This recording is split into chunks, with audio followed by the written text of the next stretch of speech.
मुल्क में 8 फरवरी के आम इंतखाबात के लिए तैयारियां जोर पकड़ने लगी हैं। पेशावर के इंतखाबी उम्मीदवारों ने पोस्टर्स की डिजाइनिंग के लिए मरहला जंगी का रुख कर लिया है। इस हवाले से जानते हैं डॉन न्यूज के नुमाइंदे आरिफ हयात हमारे साथ मौजूद है। आरिफ, बताइएगा। जी बिल्कुल, इंतखाबात के लिए कैंपेन करना, गली गली मोहल्ले मोहल्ले जाना, डोर टू डोर कैंपेन करना, ये सब जो इंतखाबी सरगर्मियाँ होती हैं उसमें यही सारा कुछ होता है।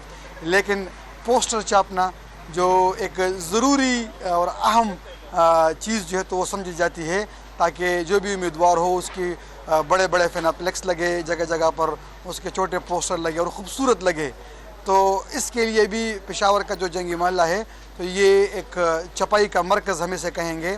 यहाँ पर जो अवामी नेशनल पार्टी के पेशावर के हल्का PK-77 के उम्मीदवार सलाउद्दीन मोमन हैं, तो वो भी यहाँ पर खुद आए हुए हैं, उनसे मिलते हैं। आप यहाँ पर आए हुए हैं, यहाँ पर मुख्तलिफ लोगों से मिले, अपने पोस्टर्स देखें, किस तरह अमल किस तरह लग रहा है?